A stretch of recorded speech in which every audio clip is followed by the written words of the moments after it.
أحكام كثيرة في هذا الباب، باب النكاح، لأن عليه كثير من المسائل الدينية وكثير من المسائل الشرعية.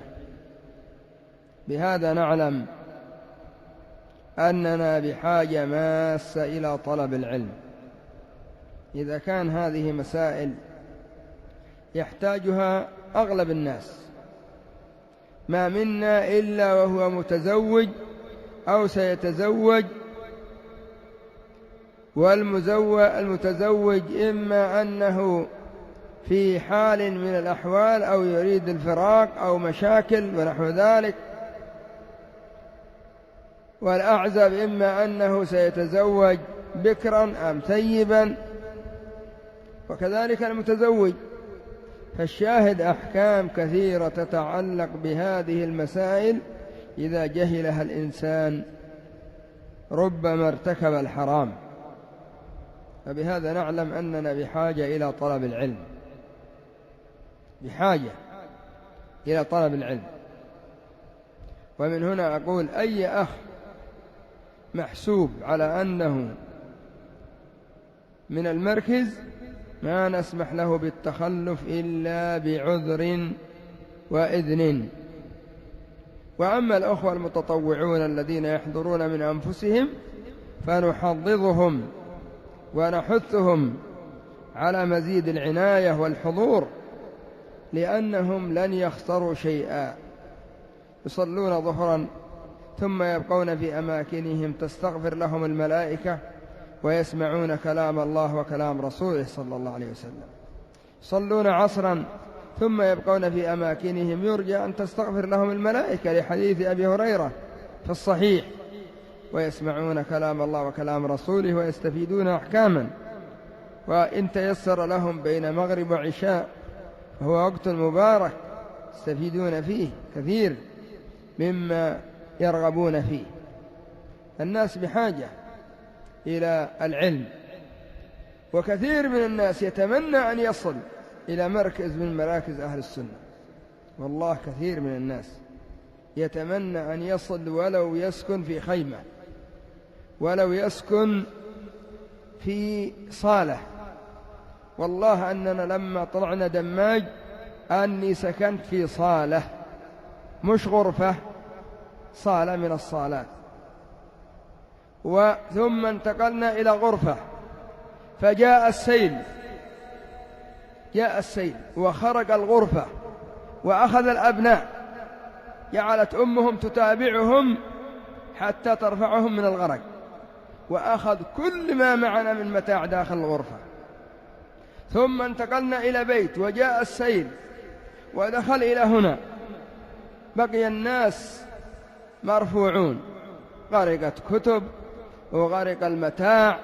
ومع ذلك تجد المرأة صابرة والابن صابر والزوج صابر، لا يرغبون في مفارقة ذلك الخير، لأن الذي قد يسر له الخير ينبغي أن يحرص على نفسه ألا يفارقه، وينظر إلى غيره الذي يتمنى أن يحصل على هذا الخير ما يحصل.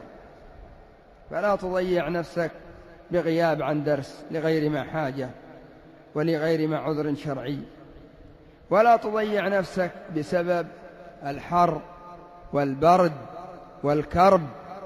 قال بعضهم إذا كان يؤذيك حر المصيف، كم عندنا مواسم؟ 4، صيف وخريف وشتاء وربيع. إذا كان يلهيك حر المصيف، أو إذا كان يؤذيك حر المصيف وبرد الشتاء وكرب الخريف ويلهيك حسن جمال الربيع، فأخذك للعلم قل لي متى؟ جاء الصيف حر ما استطعنا نطلب علم، نريد ننام. جاء البرد الشتاء برد، نريد نختبئ تحت البطانيات وننام.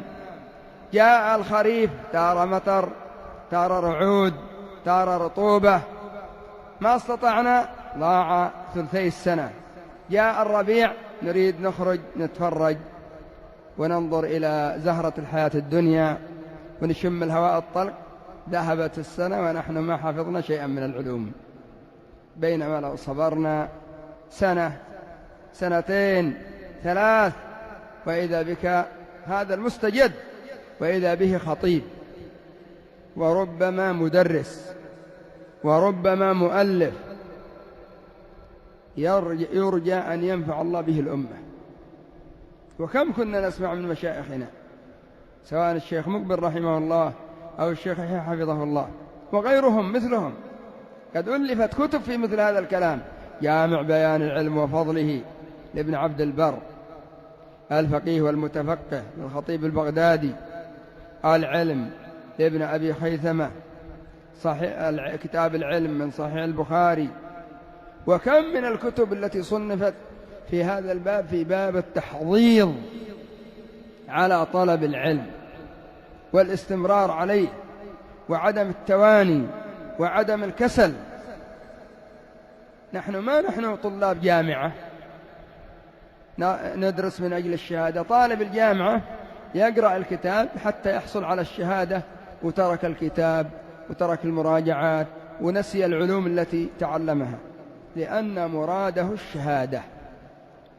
أو كذلك من أجل دنيا متى حصلنا عليها. لا، نحن نرجو الله عز وجل بهذا العلم، ولذلك لا سبيل لنا إلى تركه، لا سبيل لنا إلى تركه إلا إذا أردنا أن نخسر.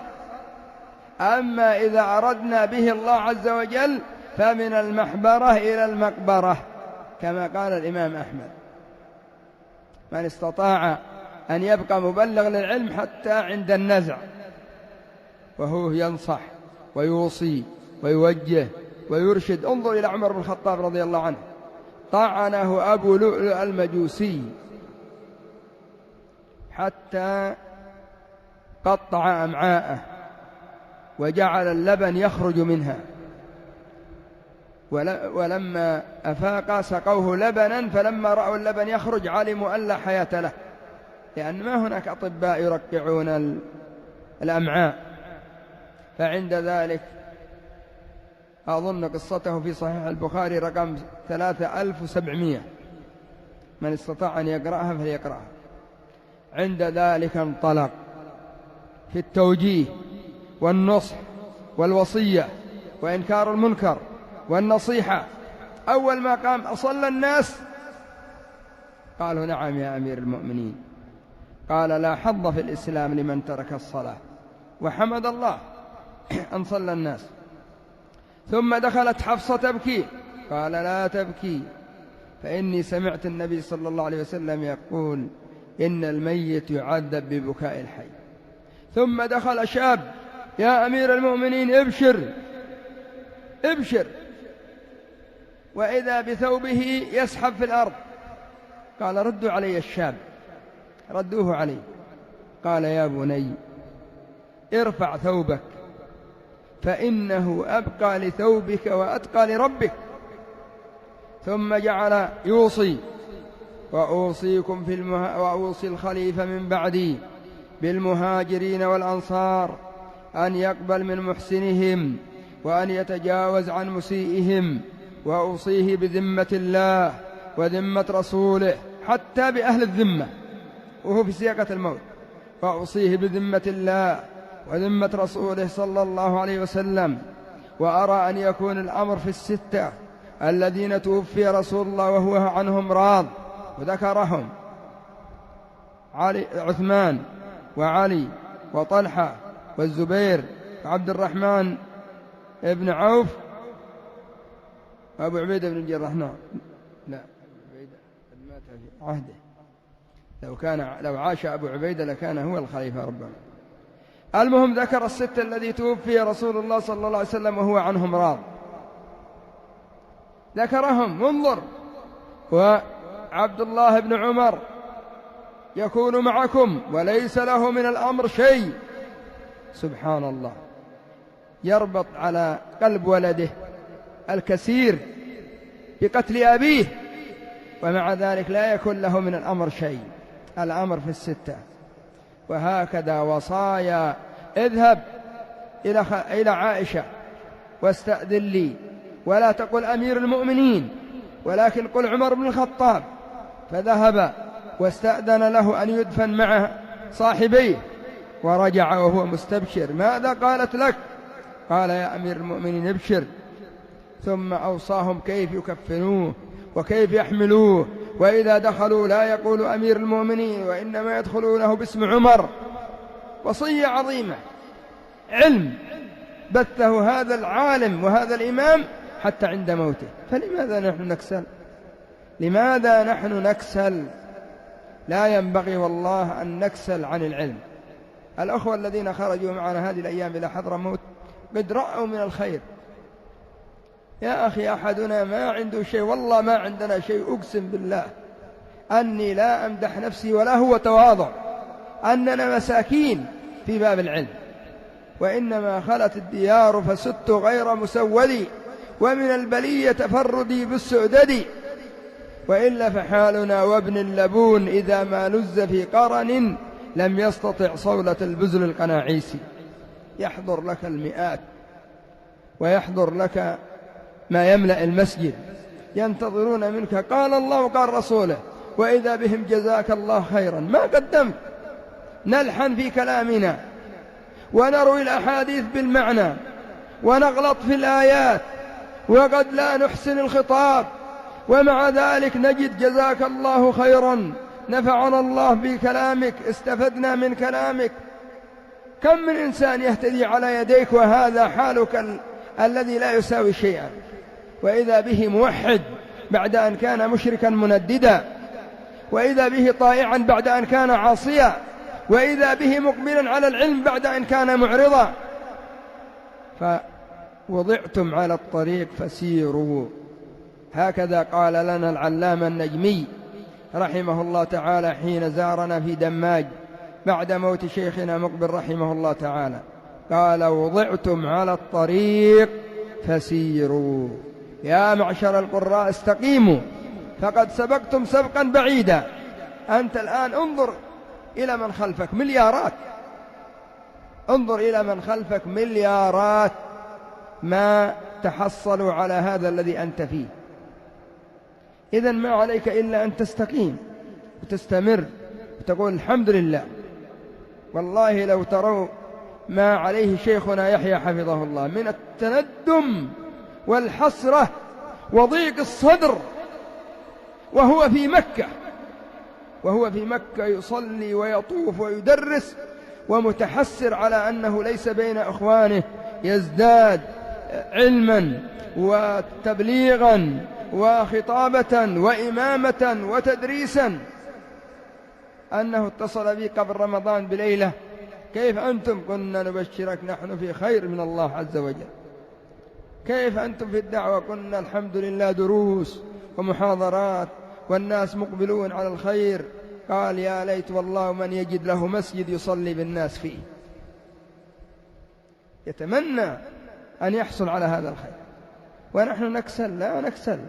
أنت اليوم صغير غدا كبير، أنت اليوم لا تعرف غدا تعرف، أنت اليوم ترحل وغدا يرحل إليك. فالذي جرنا إلى هذا الحديث حاجتنا إلى مثل هذه الأحكام الطيبة التي نحضض أنفسنا وغيرنا على ملازمة هذه الحلقات حتى يلقى الله عز وجل، ويبعث كل عبد على ما مات عليه. تبعث طالب علم، ما أعظم هذا. ذاك يبعث مغني، كما قلت لكم طلال مداح مات وهو يغني ويصوروه للعالم، وإذا ببعض ممسوخي الفطر قال مات موت الشموخ. أي شموخ في أغنية.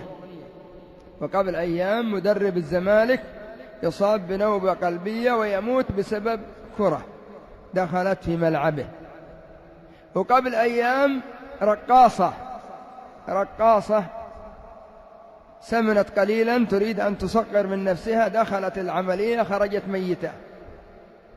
فيبعثون على ما ماتوا عليه، وأنت تعيش على العلم وتموت على العلم وتبعث على العلم. حتى لقد ذكر بعض أهل العلم أن العلماء يتلذذون في الجنة ببعض العلوم. والله أعلم لا يحال بين الإنسان وبين ما يريد في الجنة، لكن قد استدل بعضهم على أن العلم يبعث معه بقول النبي صلى الله عليه وسلم يقال له اقرأ وارتق ورتل فإن منزلتك عند آخر آية تقرأها. وقال الذين أوتوا العلم والإيمان لقد لبثتم في كتاب الله إلى يوم البعث، فهذا يوم البعث. فأسأل الله عز وجل أن يثبتنا وإياكم على العلم والعمل حتى نلقاه. نسأل الله عز وجل أن يصرف عنا الصوارف التي قد تشغل عن طلب العلم، والله المستعان، والحمد لله رب العالمين.